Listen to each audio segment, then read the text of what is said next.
So I was sitting on a theme park tram. You know that thing when you get to a place that's like, hey, your adventure, it hasn't even started yet. When you're a kid, they try and sell it to you as like some grand adventure because you get out of the parking lot and you're like, where, where the hell are we? Because you're not where you're supposed to be, which is at a theme park. No, you're at a parking garage and you got to get on this magical ferry bus. Looks like a bunch of golf carts got stuck together, but they only left one engine at the front to tag like 800 people up the way. And they try and sell it to you, because you get on and they go, hey, this here's a wild ride. If you're a kid, don't sit at the edge because this thing goes so fast, 3 miles an hour, that you can just whip right out. Not going to happen.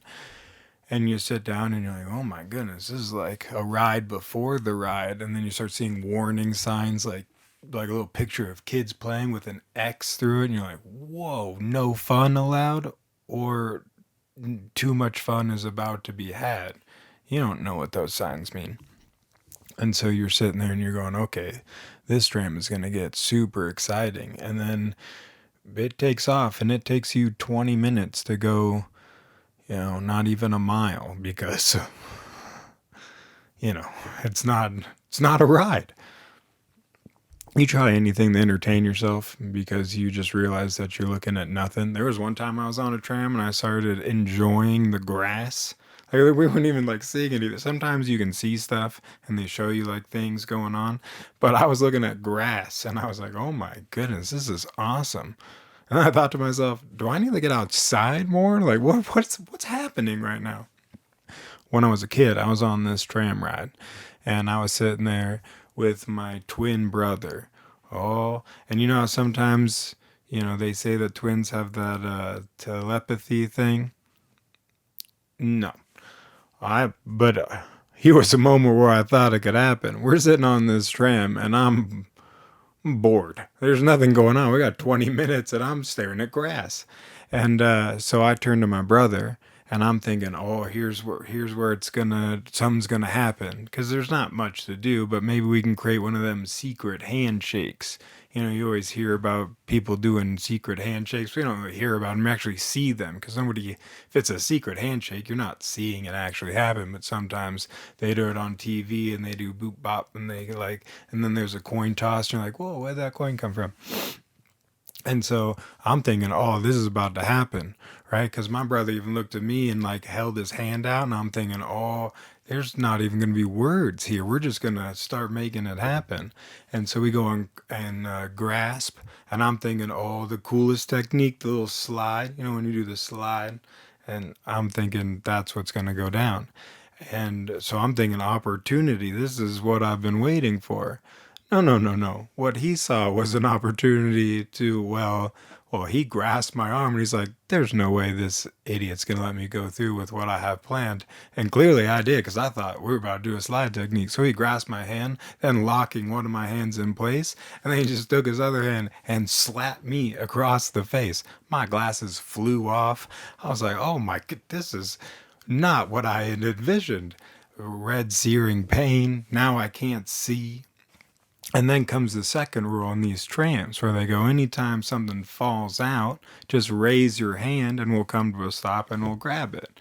And I always thought, who's throwing things outside of their tram? Maybe the things they don't want, because this thing's not going fast enough for anything to fall out. Sure enough, there went my glasses. And, they got smacked off, but the details don't matter. So then my hand went straight up because I was like, I don't have time to tell people what's going on.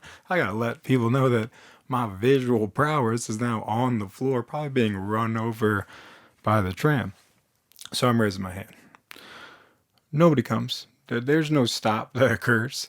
I even have, while I'm raising my hand, because I just figure I'll leave it up here until something occurs. I start telling people what happened. Plus, people can now see, hey, that guy used to have some sort of thing on his face, and now it's clearly not, but there's a good size handprint. Hey, guys, look, I know the handprint is important, but let's focus on the glasses. Other people start raising their hand. Nothing happened. We came to a full and complete stop at our destination. And then still nothing happened. We had to get off, go find somebody else. I was still raising my hand. I was just walking around raising my hand thinking, okay, well, if these guys didn't get it, maybe somebody else heard the news and they'll see my hand raised. No, at one point, I think my parent, like a parent turned around and was like, what are you doing with your hand still raised? Well, they said if something fell out, raise your hand. I know, but nobody's helped us. We're getting help right now. Put your hand out. But, okay. And so they finally went and got my glasses. These things were crushed 8 ways to Sunday. I mean, it looked like not only when they got knocked off my face, they got ran over. Looks like they had every other tram that was running do their job and their due diligence and run over my glasses as well. I think at one point they decided, you know what, everybody stop, stop, stop, stop. Throw it in reverse and let's run back over them because they were just mangled to pieces. They walked up to me and what are you supposed to do in that situation? They were like, oh, here you go. And I'm like, what? How am I supposed? You can't wear. There was no glass. There was nothing that was going to help me see. If I put these on, I was probably just going to hurt my face. So I was like, oh, thank you. But it was the one time I could convince somebody to buy me a pair of sunglasses because you can't. Well, if you wear glasses, you can't wear sunglasses.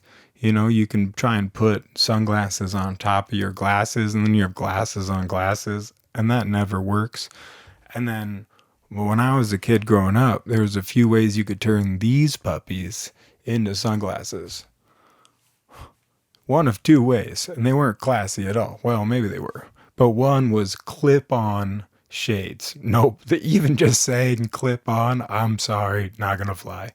But they were like just shades that you would clip on to you'd stab yourself in the eye 8 times, and then sooner or later you have to take off your glasses, try and finagle it on there. And you know, every time you put it on, you don't know if you were breaking the glasses or the shades because it made this weird like clinking noise when they finally connected. And then the other ones were they were transition glasses. So when these things hit the sun, they would turn into sunglasses. When you're a kid, that sounds super cool. Yeah, I can walk outside, and then while everyone's trying to fidget and for their sunglasses and they're getting seared by the sun, mine just turned into sunglasses. But that's not how that commercial went either, because it turns out you had to walk out and basically stare into the sun. You had to, at one point, I thought I was climbing a ladder to get these things closer to the sun. They took forever to turn into sunglasses. And once they turned into sunglasses, yeah, guess what? You're all right. They did not turn back into regular glasses. You'd walk back inside, someone would be like, hey, would you mind taking off your sunglasses? And you're like, no, hold on, just wait a minute. They'll turn back. They're not going to turn back. What do you mean they're going to turn back? No, hold on. They'll just, and they would not turn back. You had to take them off your face, create darkness, and even darkness didn't even help. It somehow made it stronger. And it took like 45 minutes. It took by the time you needed to go back outside before they were glasses again. You're like, no, now I need you back to, oh my goodness, these are terrible. And you have to see and like look at things because they're actual glasses, you know, they help with the actual visuals that are occurring. So I just figured the snap-ons or glasses on glasses not gonna work, but not for lack of trying. Cause you know, then they came out with those like 3D motion rides, and you put the glasses on and you go for a ride. Whew, so did I. Oh my! And you know, you try and fool yourself that you can do something. Like you try things a few times, you're like, okay, that's not for me. Because every time I went, my stomach was in my head, and my head was somewhere else. And I was like, oh my goodness, I don't know where I'd be lying down, everything would be spinning for hours.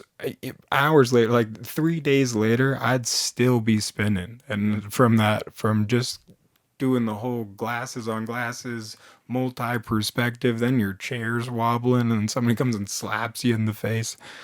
I know, that could have been a real life hand slap because, you know, nowadays my girlfriend tries to talk me out of doing those things, and every time I see one, I'm like, no, come on, we went to Universal Studios, and there's one with like the minions, the minions, the little yellow guys. How could that be terrible at all, right? And you know, you kind of sometimes you're just walking around, You're like, hey, let's all go on that. That's a gimmick. You can't say no to that. When somebody points it out and says, hey, let's go on it as a gimmick, you can't go, no, no, no. If I go on that, I'll be dizzy for 3 days. Minions? The little, yeah, you're gonna, okay. No. So I'm like, I'm gonna, and my girlfriend's like, please, no, we have been through this enough. I can't go through this again. Please do not get on this ride. No, no, I got this. I got this. We get on, the ride doesn't even start. Just the door closes, and I realize what I've signed up for, which is again just me in pain. And at one point, I wanted to look at my girlfriend and be like, oh no, but I just did a whole bunch of false bravado, so I can't do any of that. So I'm just like, oh, this is not gonna be good. And you can't like scream, no, stop on a ride like this. So I just, oh, this is not for whoa, not fun. And then you try and walk out of there, and at this point, I've got nothing in me. I need to tell her that I'm dead, and I can only imagine that she's gonna give me that look that's like, one, suffer, and two, I told you so. It's one of them combined looks of like, do you really think I'm gonna help you? I have to now listen to this, so I'm gonna take some enjoyment out of this. Like, you're not walking out of this scot free, which I guess that's fair.